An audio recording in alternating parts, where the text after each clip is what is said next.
Hey guys, another video for our how to do stuff in Japan playlist, and it's another tricky one. It's tricky because it's a little bit sensitive, as you'll see, but it's also a difficult one to explain, because we've said on how-to videos before that these how-to videos are just observations and suggestions that we think will help people get the most out of their experience in Japan and maybe save some embarrassment and maybe save some hassles. We also said that Japanese people tend to be pretty sort of, what's the word? They'll pretty well let you do whatever you want. So if you do the wrong thing, in their eyes, you're doing the wrong thing. They'll just sort of stand back, let you do it. And the consequences of that tend to be subtle. You tend not to notice them, particularly if you're only here for a short time and not really switched on to what's going on around you. You could miss the consequences. It could be subtle, things like you don't get invited places and you don't get offered things and things like that. People just sort of step back away from you and stay away from you if you don't do the things the way they're supposed to be done. So that's fairly subtle stuff. But there is another thing that we hadn't talked about before, and it can be more direct, and it's a result of the way the structure works, as we've talked about before, is that everybody is sort of expected to do things in the same way. And then the way the social structure works here, everybody sort of has a position in relation to everybody else, generally, as being either below them or above them. So if someone's older than you, then they sort of have a higher social position than you, generally, not always, but generally. If someone has more experience at whatever you're doing, so if you're a newbie at work and there's someone that's been there longer, they're generally considered to be senpai. They're generally considered to be above you. In a group, if you're a member of a group, sports group, martial arts group, any sort of group like that, the people that have been there longer than you will be considered to be above you. In a neighbourhood even, if there's an older person, generally older people are considered to be above you socially. So the result of that is those people then feel that it's their responsibility, it's their social responsibility to tell you what you should do. And the reason for this video is that sometimes this can take a form that can be quite confronting for people that are from other cultures.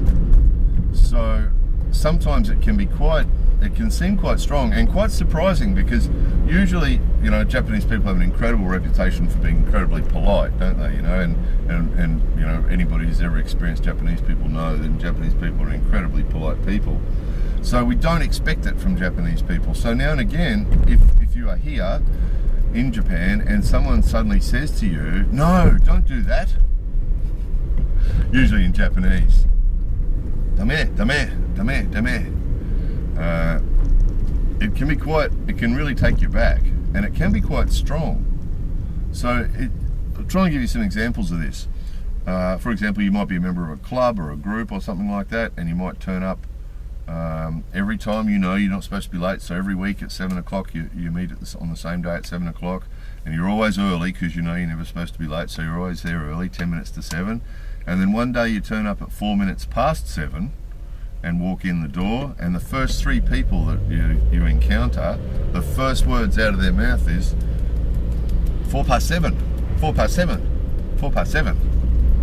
It would be not an uncommon thing to experience, and quite confrontational for some people, because for some people we're used to cultures where perhaps people would go, "Oh, it's okay, it doesn't matter," and you go, "Oh, sorry, I'm late." No, it's okay, it doesn't matter. Whereas here, it's quite possible that an older person or a senior person to you could make quite a fuss about it. It's 4 past 7. It's 4 past 7. Or you go to a festival here, and you've got everybody in the community at a festival somewhere, and there'll be old men there, and you start to walk across a street like this. It's not terribly busy, so you just decide to walk across the street, and you get old men standing there calling out at you, "Abanayo, abanayo." It's dangerous, really quite, with quite a strict voice, "Abanayo, abanayo." Not uncommon. Also not uncommon for people here to talk about you behind your back about what you should be doing. So you might get a senior person above you in a group or at work or whatever, who above you, who talks to another person. And it might be, we won't necessarily about work. Work here, it's quite common still in Japan. In a lot of other countries recently, bosses tend not to be too, yell and rant and rave at staff too much, because we've sort of that's sort of a bit old style, isn't it? But in Japan, it's still quite common. A boss can line up the staff and yell at them, and give them a really big yelling too. It's still not an uncommon thing to have happen here. And foreigners that come to Japan and work for Japanese companies here can find themselves getting bawled out by the boss, and in a way they might never have experienced in their own country, because they can scream and rant and rave at you, and really quite abusive, and that's not uncommon here. And the reaction that Japanese people give to that is, I'm very sorry, I'm very sorry, I'm very sorry, lots of deep bowing and just taking it, basically. But for foreigners, it can be, if they've never experienced that in their own culture before, it can be quite confrontational, quite confronting. So that's quite common. But even in groups, if you have a social group you're a member of, or a sports group or martial arts group or something like that, and you're not doing what you're supposed to be doing, or what they consider you're supposed to be doing, it's not uncommon here for someone above you to talk to someone else above you here, and then the next thing you know, that someone's saying to you, you shouldn't do that, you should do it this way, you shouldn't do that, you should do it this way. And it can be a real shock, because there's a number of things that sort of add to the shock value. One is, if you've come from a culture where you don't get this sort of thing, it'll be a bit of a shock. The other thing is that because Japanese people are so polite here, when it happens, it can be a real jolt, because you're not used to it. Everybody here is so polite and easygoing and smiling and being polite, and they're all maintaining the harmony, like we've spoken about before. But then someone's giving you a telling off because you're not doing what they think you're supposed to be doing, and it's because actually what they're trying to do is maintain the harmony, because what's happening is, by you doing something else, you're creating ripples. And we've talked about this on the how-to playlist lots of times, that you think it's no big deal if you do something a bit different, but what's the matter? I'm 4 minutes late, nothing's happened yet, everyone's just sitting around. But the way they see it is, if you do anything different, that you're creating little ripples and upsetting the harmony, and so that they see it, that it's their job to tell you if you're doing something and you're not doing, don't do that, and you get that a lot here. And even the language, it's interesting. The Japanese language is so super polite, but when it comes to some things like this, it can be confrontational, and the reason is that Japanese people see this differently.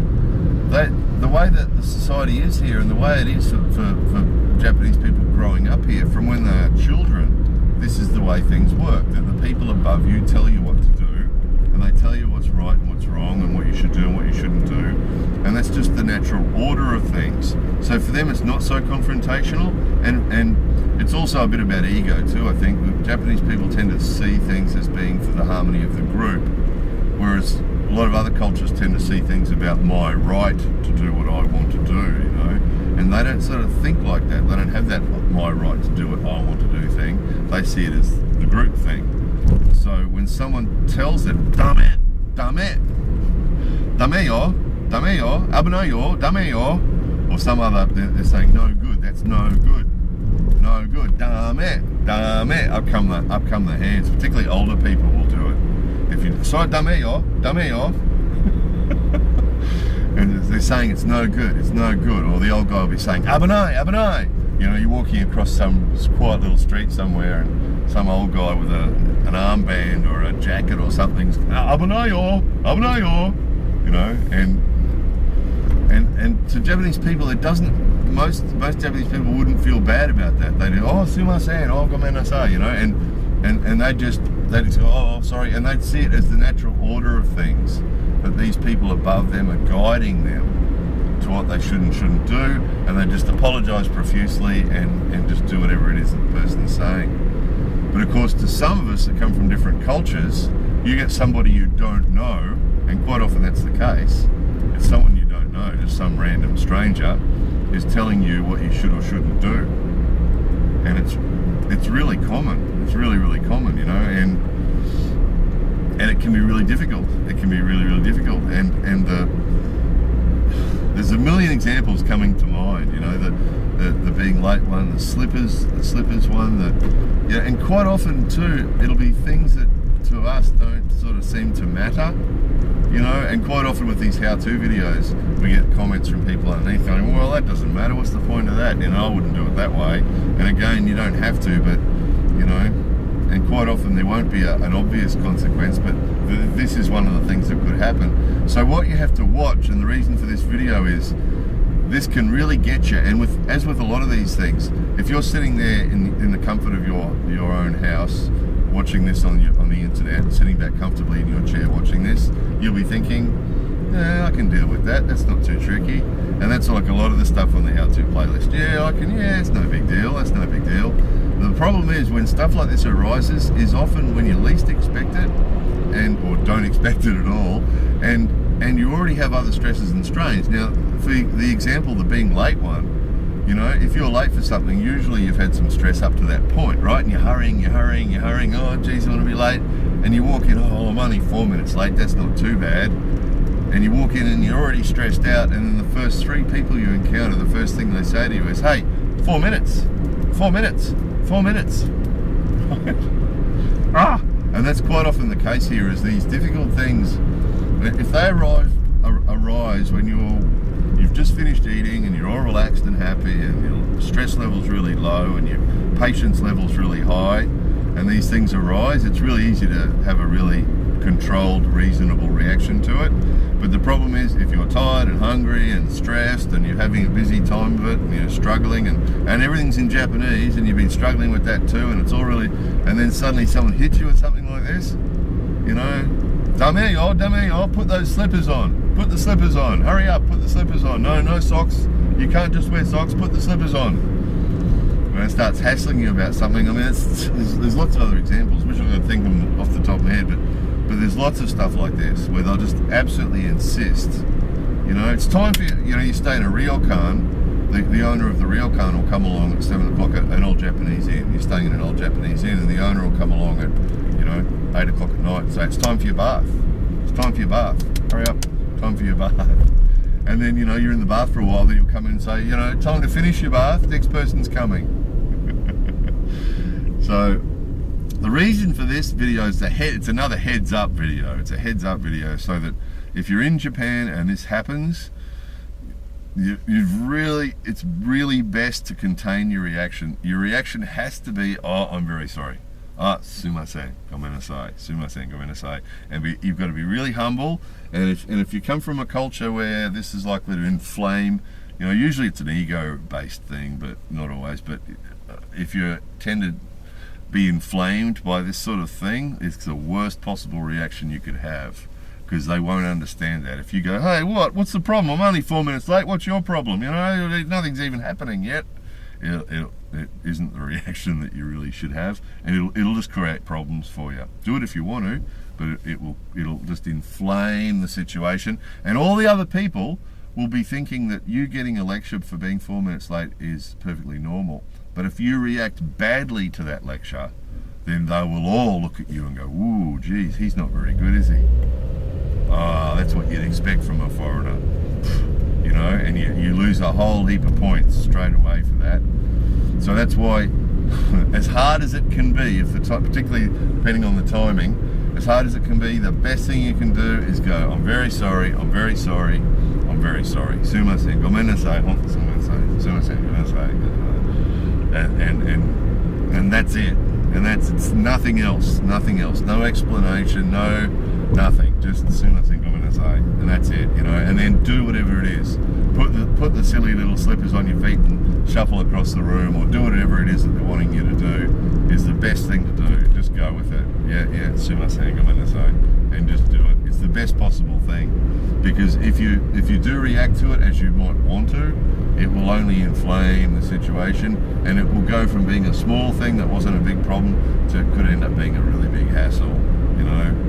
Not Western style big hassle with punch-ups, but just Japanese style big hassle where, oh dear, and they stop inviting you to stuff and all the other stuff we've talked about before. Or you could get abused. It is possible. It's a bit more rare, but the older people here can give you a lecture. It's quite common. Not quite common. It's possible. It's quite possible that some old person here could give you a lecture if you don't don't do things the way you're supposed to. It is possible, and you really don't want that. So as hard as it is, we just have to accept. I think something that's really important to remember too is that it's being done because those people feel they have an obligation to do that. That if they're in a senior position to you socially and they see you doing something you're not supposed to do, they feel obliged to say something to you. They can't just ignore it. You know, that girl in the dental surgery is obliged to make sure that you put the slippers on. You know, the person in the group that's above you in that group and you've turned up 4 minutes late, they're obliged to tell you that you're 4 minutes late and to put some pressure on you so you don't do it again. That's the way they see it. They're obliged to do it. So it's good to remember that that's why they're doing it, because they're obliged to do it, you know. Well, they feel they're obliged to do it. So anyway, hopefully that helps somebody avoid a little bit of drama or some embarrassment or something. And you know, keep in mind it will happen when you least expect it, which is always makes it more difficult. So anyway, there it was. More videos coming soon.